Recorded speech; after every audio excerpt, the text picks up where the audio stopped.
Hello everyone. आज के video में हम लोगों को पढ़ना है संधारित्र के बारे में। संधारित्र 12th क्लास का बहुत ही बढ़िया टॉपिक है और संधारित्र से रिलेटेड 12th क्लास के एग्जाम में जनरली कुछ न कुछ क्वेश्चंस जो हैं वो आते रहते हैं, इसलिए हम लोग इस टॉपिक को बहुत ही अच्छे से समझेंगे, अच्छे से पढ़ाई करेंगे। तो आइए देखते हैं संधारित्र क्या है। संधारित्र के बारे में समझने के पहले मैं आप लोगों को एक एग्जाम्पल दे रहा हूं। इस एग्जाम्पल को आप लोग पहले समझ जाएंगे तो संधारित्र का कॉन्सेप्ट बहुत ही बढ़िया से समझ में आ जाएगा। तो देखिए आप लोग, मान लीजिए यहां पर एक चालक पिंड है। ये चालक पिंड है, कंडक्टर का बना हुआ है, चालक पदार्थ का बना हुआ है। तो कोई भी चालक पिंड हो, उस चालक पिंड की कुछ न कुछ धारिता जरूर होगी। यहां मान लेते हैं इस चालक पिंड की धारिता है C, धारिता होगी। और कोई भी चालक पिंड हो, चालक पिंड की अगर धारिता है तो इसका मतलब हुआ चालक पिंड में आवेश स्टोर करने की क्षमता होगी। मतलब इस पर आवेश हम लोग दे सकते हैं, चालक पिंड पर आवेश रह सकता है। और लेकिन आप लोगों को मैं इसके पहले वाले वीडियो में, पहले वाले टॉपिक में मैं पढ़ा चुका हूं कि ऐसा नहीं है कि किसी भी पिंड पर जितना इच्छा करें उतना आवेश दे सकते हैं। किसी भी पिंड पर अधिक से अधिक कितना आवेश रह सकता है, इसकी एक लिमिटेशन होती है, इसकी एक सीमा होती है। उसके अधिक आवेश देना पॉसिबल नहीं है। तो मान लेते हैं कि इस पिंड पर अधिक से अधिक यहाँ आवेश Q, आवेश का जो परिमाण है वो Q दिया जा सकता है। मान लिया गया है कि अभी जो पिंड हम एग्जाम्पल के तौर पर ले चुके हैं, इस पिंड पर अधिक से अधिक कितना आवेश दे सकते हैं, Q आवेश दे सकते हैं। और आवेश का मान लीजिए आवेश यहाँ धनात्मक है, पूरा का पूरा आवेश चालक पिंड पर क्या होगा, चालक पिंड के सतह पर डिस्ट्रीब्यूट हो जाएगा, मतलब फैल जाएगा। तो जब सतह पर आवेश फैल जाएगा तो सतह का कुछ न कुछ विद्युत विभव भी तो होगा ना। आवेश का मान जिस समय महत्तम होगा तो सतह के विद्युत विभव का मान भी क्या हो जाएगा, महत्तम हो जाएगा। अब इससे अधिक आवेश के सतह का विभव पॉसिबल नहीं है। इससे के बाद भी अगर आप आवेश देते हैं, विद्युत विभव का मान अगर बढ़ता है तो इस चालक पिंड के चारों ओर का जो माध्यम है, और माध्यम कैसा होना चाहिए, अचालक होना चाहिए। मतलब चारों ओर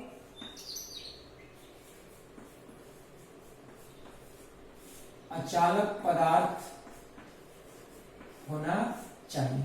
चालक पिंड के चारों ओर क्या होना चाहिए, अचालक पदार्थ होना चाहिए। अब किसी भी चालक पर अधिक से अधिक जो आवेश रह सकता है, उससे अधिक आवेश अगर आप देने की कोशिश करेंगे तो ये अचालक पदार्थ, अचालक माध्यम क्या हो जाएगा, चालक की तरह काम करना शुरू कर देगा। और इसके बाद जो भी इस पर अतिरिक्त आवेश जितना है उससे अधिक आवेश अगर आप देंगे तो आवेश माध्यम में लीक करने लगेगा, माध्यम में जाना शुरू कर देगा। ठीक है, मतलब चालक पिंड पर एक निश्चित सीमा के बाद आवेश देना पॉसिबल नहीं है। हम यहां चाह रहे हैं कि अभी आप लोगों को जो बताया है कि Q मान लिया है कि सबसे अधिक आवेश का मान है इस पर, और हम अब चाह रहे हैं कि इस चालक पिंड पर Q से भी अधिक आवेश दिया जाए। अब हम लोग को सोचना है कि क्या कोई ऐसा व्यवस्था है, कोई ऐसी उपाय है कि हम लोग इस पर जो अधिकतम आवेश है Q, इससे भी अधिक आवेश हो सके। तो देखिए इसका क्या उपाय है। हम क्या करेंगे कि चालक पिंड के बगल में एक और चालक पिंड लेंगे किसी भी आकार का, और होता यह है कि कोई भी आवेशित चालक पिंड हो, उसके आसपास अगर कोई दूसरा पिंड रख दे तो जैसे ही दूसरा पिंड आप रखोगे, इस दूसरे पिंड में आवेशों का पुनः वितरण हो जाएगा, फिर से वितरण होगा, जिस घटना को कहते हैं प्रेरण। क्या कहते हैं, प्रेरण। और प्रेरण के कारण देखिए क्या होगा, इस पिंड का धनात्मक आवेश, इसके भी चालक पिंड है, इसके ऋणात्मक आवेश को अपनी ओर, मतलब इलेक्ट्रॉनों पर धन आवेश है, इलेक्ट्रॉन पर ऋण आवेश होता है, इलेक्ट्रॉन पर विद्युत बल आरोपित करेगा और इलेक्ट्रॉन इधर की तरफ आ जाएंगे। मतलब इस किनारे पर, चालक पिंड के इस किनारे पर ऋणात्मक आवेश उत्पन्न हो जाएगा और जितना इधर माइनस उत्पन्न होगा उतना ही इधर प्लस आवेश उत्पन्न होगा।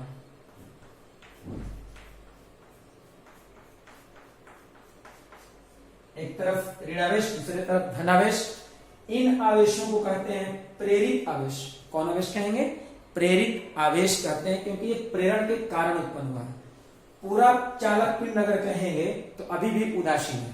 पहले अगर उदासीन था तो अभी भी उदासीन है, क्योंकि इस पर कुल आवेश जितना माइनस उतना प्लस कुल आवेश अभी भी जीरो रहेगा। तो इस पर कुल आवेश का मान शून्य है, अभी भी ये उदासीन है। लेकिन दोनों किनारे पर, इस किनारे पर और इस किनारे पर जो है विपरीत आवेश उत्पन्न हो गए हैं। किसके कारण? प्रेरण के कारण। अब हम क्या करेंगे कि इस जिधर की ओर पहले से आवेशित पिंड है उसके, अब इस पिंड में उसके उल्टा दिशा में, माने उल्टा किनारे पर चालक तार जोड़ के और पृथ्वी के साथ कनेक्ट कर देंगे। पृथ्वी के साथ किसी चालक पिंड को जोड़ने को कहते हैं कि उस पिंड का अर्थिंग कर दिया गया। क्या कर दिया गया? अर्थिंग कर दिया गया। इस पिंड को अर्थ कर दिया गया। और अर्थिंग का ये संकेत है इस तरह से, ऐसे कहीं भी ये अर्थिंग का संकेत होता है, इस तरह से कर देंगे। ये अर्थिंग का संकेत हो गया। और आप लोगों को पढ़ाया गया है, बताया गया है, पृथ्वी विद्युत आवेश का एक बहुत बड़ा स्रोत है। पृथ्वी का कुल विभव शून्य माना जाता है। पृथ्वी से जितना हो सके आवेश ले सकते हैं और जितना हो सके आवेश दे भी सकते हैं। पृथ्वी के कुल आवेश पर कोई प्रभाव नहीं पड़ेगा। तो देखिए यहाँ पर अर्थिंग करने से क्या होगा? पृथ्वी से ऋणात्मक आवेश निकलना शुरू करेंगे, इलेक्ट्रॉन, और जब एक और यहां से प्रवाहित होगा, क्योंकि पृथ्वी के विद्युत विभव को माना जाता है जीरो, और इधर धनात्मक आवेश है तो धनात्मक विभव है। और आप जानते हैं ऋण आवेश का प्रवाह निम्न विभव से उच्च विभव की ओर होता है। तो यहां से इलेक्ट्रॉन निकलना शुरू करेगा और निकल के कहा जाएगा? इस पिंड में प्रवेश करेगा। तो एक इलेक्ट्रॉन पर एक मौलिक आवेश के बराबर ऋणात्मक आवेश होता है। यहाँ प्लस एक प्रोटॉन के आवेश को सूचित करेगा। एक प्रोटॉन का आवेश प्लस ई, एक इलेक्ट्रॉन का आवेश माइनस ई, कुल आवेश जीरो। मतलब एक प्रोटॉन का आवेश एक इलेक्ट्रॉन के आवेश को शून्य कर देता है, उदासीन कर देता है। तो जब एक इलेक्ट्रॉन जाएगा तो यहां से ये जीरो हो गया। एक इलेक्ट्रॉन और जाएगा तो ये भी आवेश जीरो। धीरे धीरे क्या होगा कि जितने भी ऋणात्मक आवेश हैं, यहाँ पर धनात्मक आवेश हैं, वो सभी धनात्मक आवेश क्या हो जाएंगे? शून्य के बराबर। यहाँ पर उदासीन हो जाएगा ये सिरा, अब उदासीन हो जाएगा। क्यों उदासीन हुआ? बाहर से इलेक्ट्रॉन इस चालक पिंड में प्रवेश करने के कारण ये सिरा जो है क्या हो गया? उदासीन हो गया, किनारा उदासीन हो गया। अब चूंकि इलेक्ट्रॉन बाहर से प्रवेश कर रहा था तो पिंड में इलेक्ट्रॉनों की अधिकता हो गई, पिंड पर ऋणात्मक आवेश उत्पन्न हो गया। तो अब यहाँ पर क्या होगा? अभी इसको अर्थ किए हुए हैं चालक पिंड को। अब हमारे पास दो चालक पिंड है, एक पहले से आवेशित और एक ये उदासीन था, लेकिन अब यहां से इलेक्ट्रॉन गया तो अब ये भी आवेशित हो गया। इस पर कौन आवेश हो गया? ऋणात्मक आवेश हो गया। अब पहले वाले आवेशित चालक पिंड के सतह पर केवल धनात्मक आवेश फैला हुआ था, तो विद्युत विभव यहाँ धनात्मक था। लेकिन अब अगर कहेंगे कि इस चालक पिंड की सतह पर कुल विद्युत विभव का मान निकालिए, तो विद्युत विभव इस धनात्मक आवेश के कारण तो यहाँ होगा ही, ये जो ऋणात्मक आवेश है इसके कारण भी यहाँ विद्युत विभव होगा। लेकिन आप लोग जानते हैं कि ऋणात्मक आवेश के कारण विद्युत विभव का मान क्या होता है? ऋणात्मक होता है। तो ये इसके कारण माइनस विभव, इसके कारण प्लस विभव जब ऐड करेंगे तो अब कुल विद्युत विभव का मान भी से क्या हो जाएगा? कम हो जाएगा। मान लीजिए कि इस कंडीशन में इस आवेशित चालक पिंड के सतह का विद्युत विभव हो गया V डैश, तो यहाँ क्या होगा कि V डैश का मान V से क्या हो जाएगा? छोटा हो जाएगा। तो अब विद्युत विभव का मान घट गया। लेकिन विद्युत विभव तो अधिक से अधिक V तक न हो सकता है, तो विद्युत विभव का मान तो कम हो गया, बढ़ाया जा सकता है V तक। वो कैसे बढ़ाएंगे? अब पहले से प्लस क्यों है ना, और इस पर आवेश देंगे हम। और आवेश जब आप देंगे तो अब आवेश का मान बढ़ेगा तो विद्युत विभव का मान भी बढ़ेगा, और विद्युत विभव बढ़ते बढ़ते फिर कहां तक जाएगा? V तक जाएगा। कैसे हो रहा है? बाहर से आवेश दे रहे हैं तब। इसका मतलब हुआ कि अब इस कंडीशन में जब यहाँ एक पिंड रखा गया है, इस कंडीशन में इस पिंड पर सबसे अधिक आवेश जो पहले दिया गया था Q, उससे भी अधिक आवेश यहाँ इस पर हो सकता है। और अब मान लीजिए अधिकतम आवेश इस पर देते देते अब क्यू तो पहले था और ऐड किया है, टोटल आवेश इस पर हो गया क्यू डैश। तो अब यहाँ क्या होगा कि क्यू डैश ये बड़ा होगा क्यू से। तो याद रखिएगा, अगर कोई चालक अकेला हो तो उस पर अधिकतम आवेश जितना होगा, इस चालक के बगल में एक दूसरा चालक पिंड रख के उस चालक पिंड को अगर हम लोग पृथ्वी से कनेक्ट कर दें चालक तार के द्वारा, अब इस पिंड पर पहले के तुलना में भी अधिक आवेश दिया जा सकता है। मतलब इस चालक पिंड में आवेश जो स्टोरिंग कैपेसिटी है, आवेश ग्रहण करने की जो क्षमता है, उसको बढ़ाया जा सकता है। समझ में आ गया? और इसी व्यवस्था को क्या कहते हैं? संधारित्र कहते हैं। संधारित्र का मतलब होता है दो चालक पिंडों का निकाय, जो जिसमें एक दूसरे से दोनों चालक पिंड अचालक पदार्थ के द्वारा अलग अलग। कहने का मतलब है किसी अचालक पदार्थ के द्वारा विलगित माने अलग अलग, किसी अचालक पदार्थ के द्वारा विलगित दो चालक पिंडों के निकाय को, समूह को क्या कहते हैं? संधारित्र कहते हैं। ठीक है, आइए हम लोग परिभाषा लिखें। तो अभी जो परिभाषा मैं आप लोग को बताया हूं संधारित्र का, वही परिभाषा लिखा हूं यहां। एक दूसरे से किसी अचालक पदार्थ के द्वारा विलगित दो चालक पिंडों के निकाय को संधारित्र कहते हैं। निकाय माने समूह। चालक फर्स्ट, चालक सेकेंड, ये दोनों चालक पिंड हैं और दोनों के बीच में क्या है? अचालक पदार्थ। ध्यान रहे, संधारित्र में दो चालक पिंड रहना होगा और दोनों चालक पिंड एक दूसरे से अचालक पदार्थ के द्वारा अलग अलग होना चाहिए। मतलब दोनों चालक पिंडों के बीच में कोई अचालक पदार्थ जरूर होना चाहिए। याद रहेगा? तो इस तरह से संधारित्र का काम क्या हुआ? संधारित्र का काम हुआ आवेश संचित करना, या दूसरे शब्दों में हम लोग ये भी कह सकते हैं कि विद्युत ऊर्जा स्टोर करना, विद्युत ऊर्जा संचित करना। क्योंकि जहां आवेश संचय होगा वहां पर विद्युत ऊर्जा का संचय जरूर होगा। क्लियर हो गया? तो आइए देखते हैं आगे हम लोग। तो अब हम लोग संधारित्र से संबंधित, किसी संधारित्र से रिलेटेड कुछ इंपॉर्टेंट पॉइंट के बारे में पढ़ाई करेंगे। किसी संधारित्र के प्रत्येक पिंड को उस संधारित्र का प्लेट कहा जाता है। संधारित्र में अभी थोड़ी देर पहले मैं बता चुका हूं, दो चालक पिंड होते हैं। यह है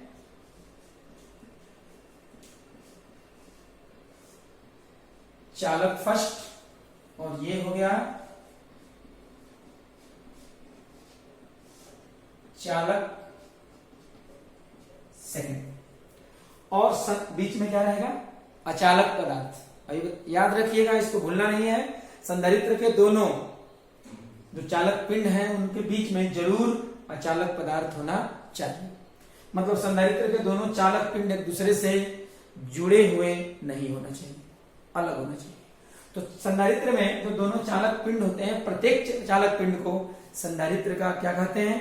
प्लेट कहते हैं। ये हुआ प्रथम प्लेट संधारित्र का और ये हुआ द्वितीय प्लेट संधारित्र का। अब देखिए, किसी संधारित्र के प्लेटों पर आवेश देने के लिए, संधारित्र एक विद्युत यंत्र हो गया, व्यवस्था हो गया, अरेंजमेंट।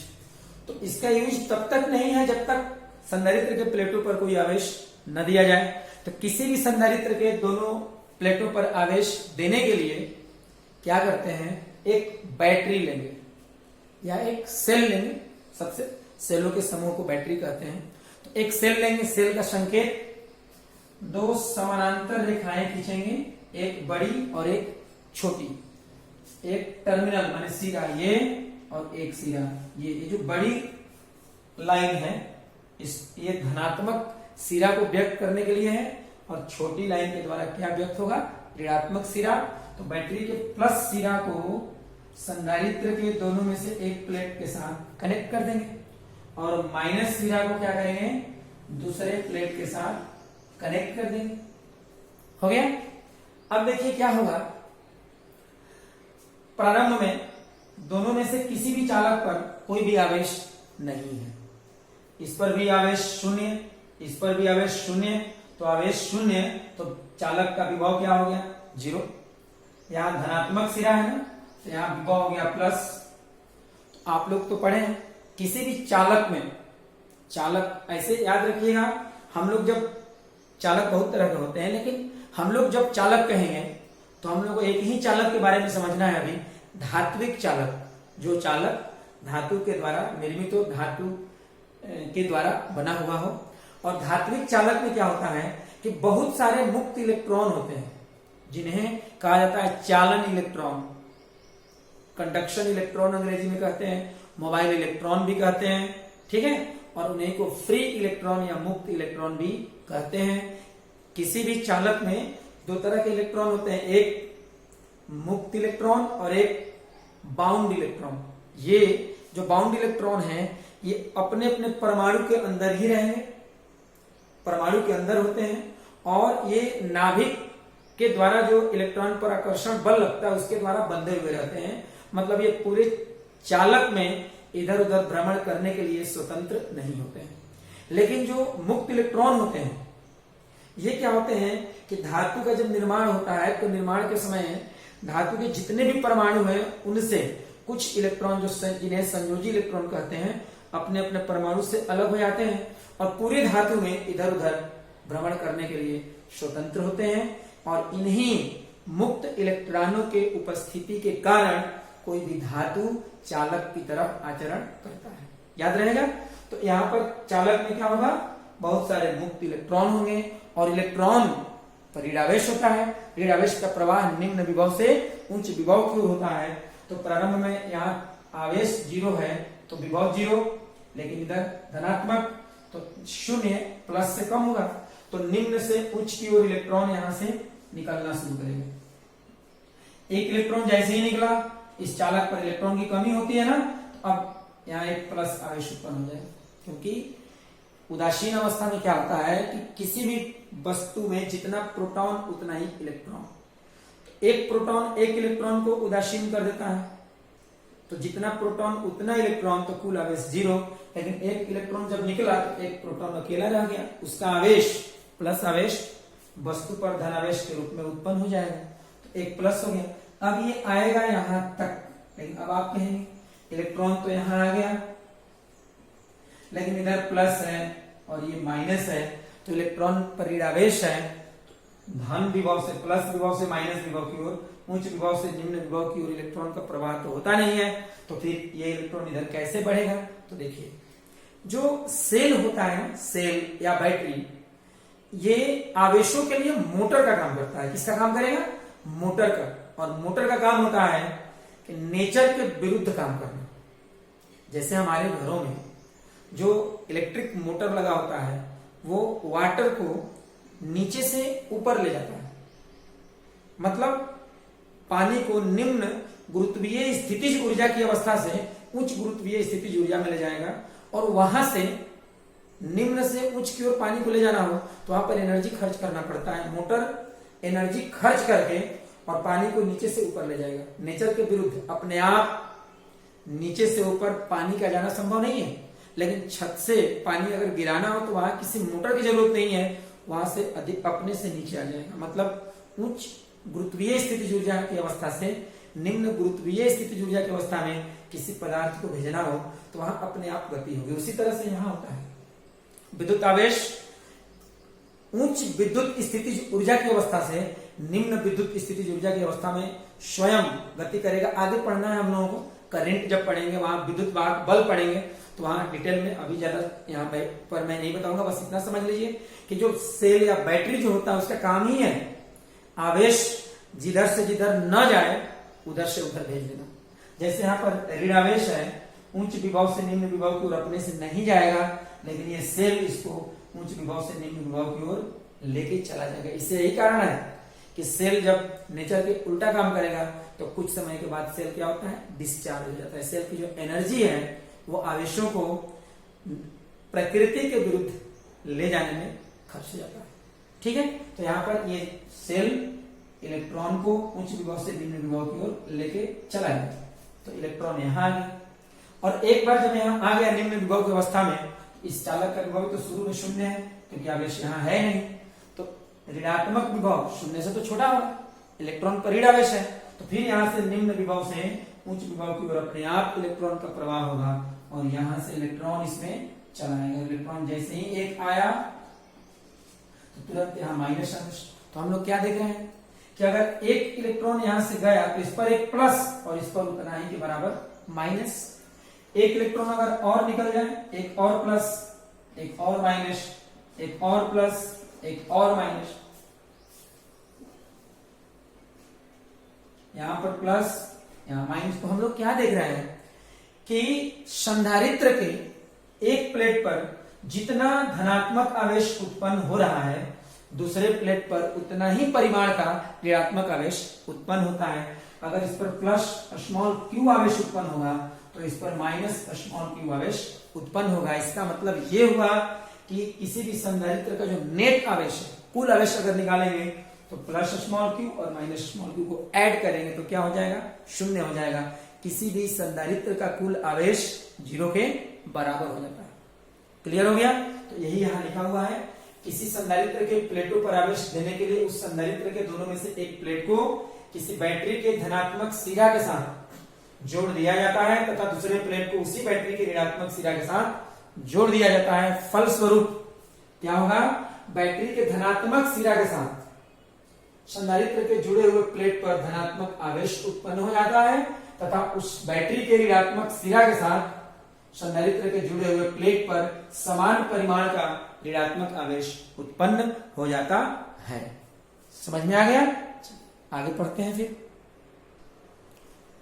अभी थोड़ी देर पहले आप लोगों को बताया गया है, डायग्राम बना के समझाया गया था, संधारित्र को जब हम लोग संधारित्र के दोनों में से एक प्लेट को किसी बैटरी के धनात्मक सिरा के साथ तथा उसी बैटरी के ऋणात्मक सिरा को संधारित्र के दूसरे प्लेट से जोड़ेंगे तो एक प्लेट पर धनात्मक आवेश और दूसरे प्लेट पर समान परिमाण का ऋणात्मक आवेश उत्पन्न होता है। ठीक है, तो जिस प्लेट पर धनात्मक आवेश उत्पन्न होता है उस प्लेट को संधारित्र का धनात्मक प्लेट कहते हैं और संधारित्र के जिस प्लेट पर ऋणात्मक आवेश उत्पन्न होता है उस प्लेट को क्या कहते हैं, संधारित्र का ऋणात्मक प्लेट कहते हैं। याद रहेगा, संधारित्र के दोनों में से जिस प्लेट पर धनावेश उत्पन्न होगा उस प्लेट को धनात्मक प्लेट और जिस प्लेट पर ऋणावेश उत्पन्न होगा उस प्लेट को ऋणात्मक प्लेट कहते हैं। और अभी थोड़ी देर पहले मैं ये बता चुका हूं, यहाँ लिखवा चुके हैं, संधारित्र का कुल आवेश शून्य के बराबर। और ये लास्ट जो पॉइंट है इसे आप लोग देखिए, कोई भी संधारित्र होगा तो उसके दो प्लेट होते हैं, दोनों प्लेट में से एक पर धनावेश दूसरे पर जब ऋणावेश देंगे तो दोनों प्लेटों के बीच कुछ विभवांतर होगा ना, इस विभवांतर को कैपिटल भी के द्वारा सूचित करते हैं। कैसे? कैपिटल भी के द्वारा। संधारित्र के दोनों प्लेटों के बीच के विभवांतर को कैपिटल भी के द्वारा सूचित किया जाता है। और अब हम लोगों को पढ़ना है संधारित्र का संकेत।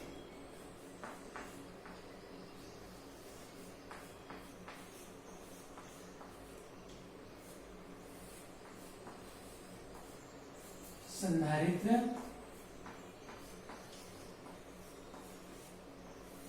का संकेत, जब भी हम लोग न्यूमेरिकल बनाना हो, विद्युत परिपथ में संधारित्र को प्रदर्शित करना हो, सूचित करना हो, तो देखिए कैसे संधारित्र का संकेत क्या होगा, दो समानांतर रेखाएं खींचेंगे और दोनों एक दूसरे के बराबर होना चाहिए। जैसे ये सेल का संकेत बना देते हैं, एक रेखा बड़ी और एक रेखा छोटी, लेकिन यहाँ दोनों रेखाएं क्या होनी चाहिए, समान। और ये टर्मिनल के लिए होगा, कहीं परिपथ से जोड़ने के लिए दो दो टर्मिनल दिखाने के लिए, ये संधारित्र का संकेत है। ठीक है,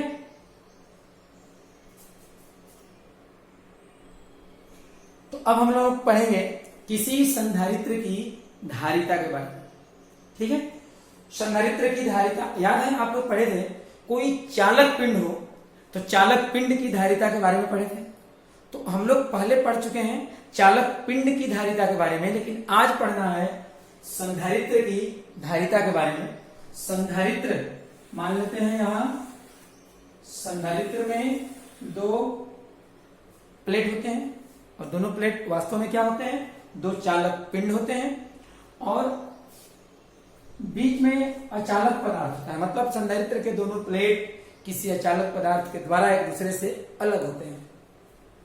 जब यहाँ आवेश हम लोग देंगे ये प्लस क्यू माइनस क्यू, तो यहाँ पर दोनों, यहाँ संधारित्र के जो दोनों प्लेट हैं इनके बीच विभवांतर जरूर होगा। ये विभवांतर मान लेते हैं कैपिटल भी।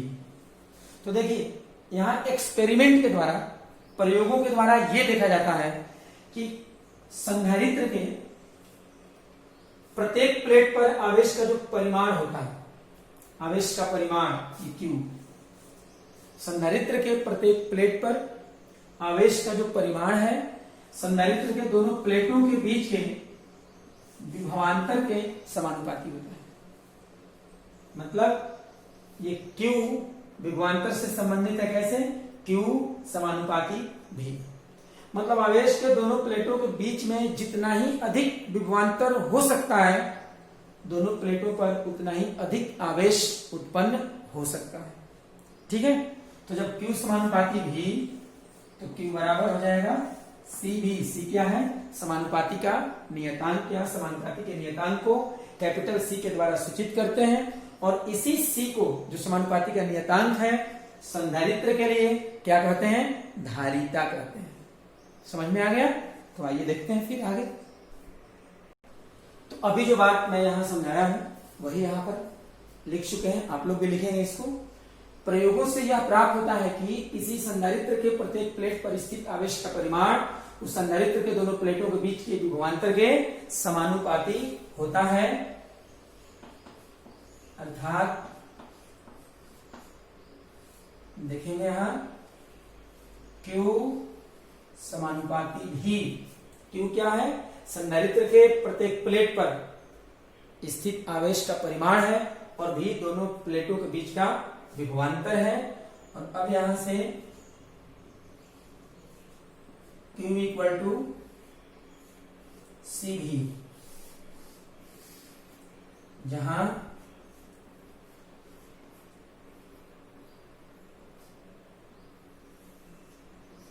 C क्या है? समानुपाती का नियतांक।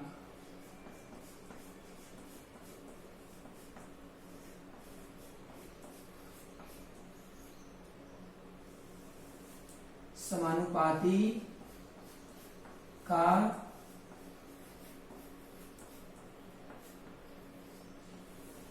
नियतांक। समानुपाती का नियतांक, C समानुपाती का नियतांक है। और इसी नियतांक को क्या कहेंगे हम लोग? संधारित्र की धारिता कहते हैं।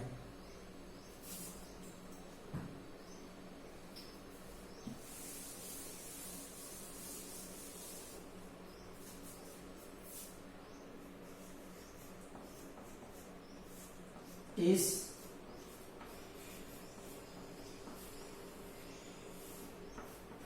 नियतांक को संधारित्र की धारिता,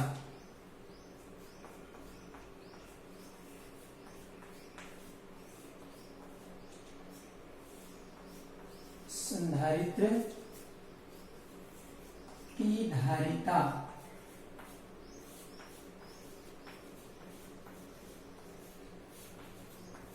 याद होना चाहिए आप लोगों को। एक बार पढ़ चुके हैं किसी चालक पिंड की धारिता, और अभी क्या पढ़ रहे हैं? संधारित्र की धारिता। तो यहां पर हो गया Q इक्वल टू C भी, वहां भी था Q इक्वल टू C भी, लेकिन मतलब अलग था। यहां पर Q माने संधारित्र के दोनों में से प्रत्येक प्लेट पर स्थित आवेश का परिमाण, वहां Q मतलब चालक पिंड के सतह पर फैला हुआ आवेश, और यहां भी संधारित्र के दोनों प्लेटों के बीच का विभवांतर, और वहां भी चालक के सतह का विद्युत विभव। तो अब यहां पर देखिए, यहां से C का वैल्यू अगर फाइंड करना चाहेंगे तो C इक्वल टू क्या होगा? Q upon V। ये भी याद रखना है आप लोगों को, Q अपॉन V। इसका मतलब, तो देखिए संधारित्र के दोनों प्लेटों के बीच का विभवांतर अगर V है, तो प्रत्येक प्लेट पर आवेश का परिमाण Q है, और विभवांतर अगर का मान अगर 1 हो तो आवेश का परिमाण Q अपॉन V, और यही बराबर हुआ किसके? C के। तो इसका मतलब क्या हुआ? किसी संधारित्र के दोनों प्लेटों के बीच के विभवांतर के प्रति इकाई मान के लिए उस संधारित्र के प्रत्येक प्लेट पर संचित आवेश के परिमाण को, या संचित आवेश को भी कह सकते हैं, क्या कहेंगे, उस संधारित्र की धारिता कहते हैं। क्लियर हो गया? तो इसे लिखेंगे हम लोग फिर।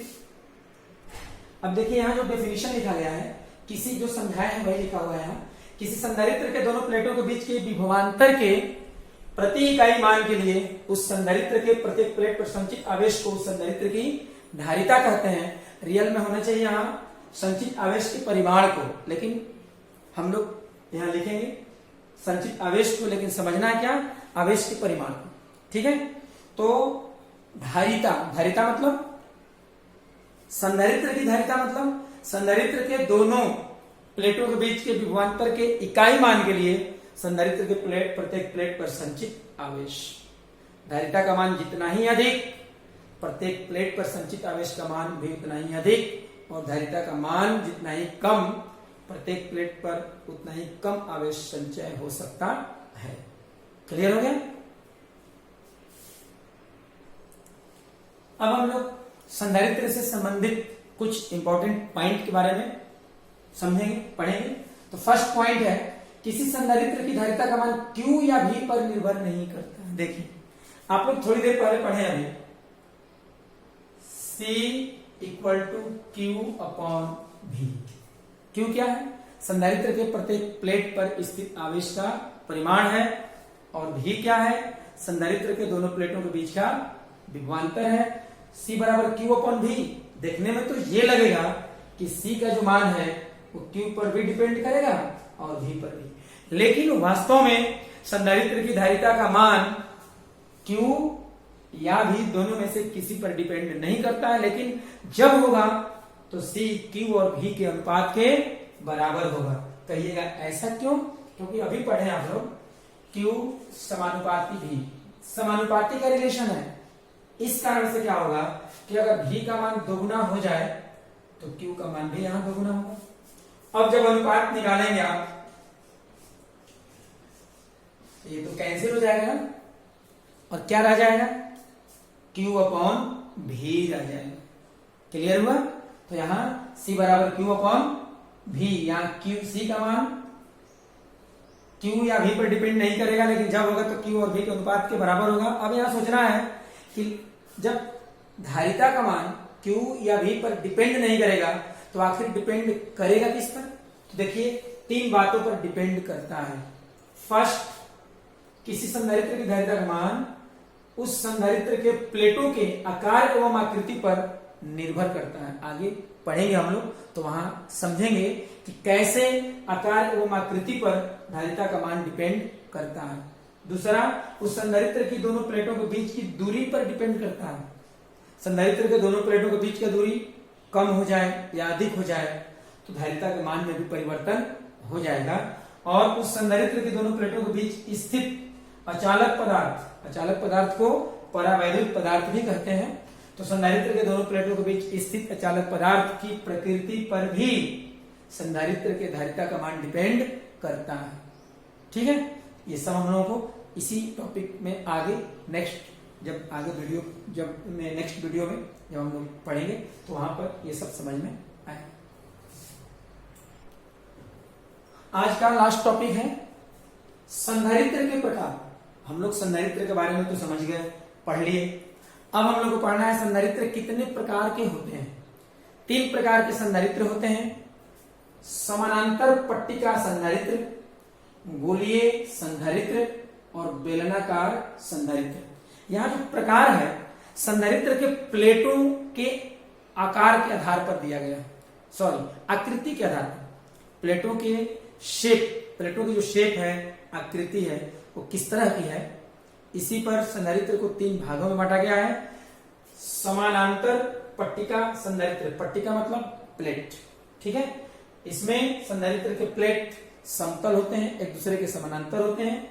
और गोलीय संधारित्र में संधारित्र के प्लेटों का आकार गोलाकार होता है, और बेलनाकार संधारित्र में संधारित्र के प्लेट बेलन के आकार के होते हैं। अंग्रेजी में parallel plate capacitor, spherical capacitor और सिलिंड्रिकल कैपेसिटर। अब हम लोग नेक्स्ट वीडियो में अलग अलग इनके बारे में पढ़ाई करेंगे। ठीक है ना।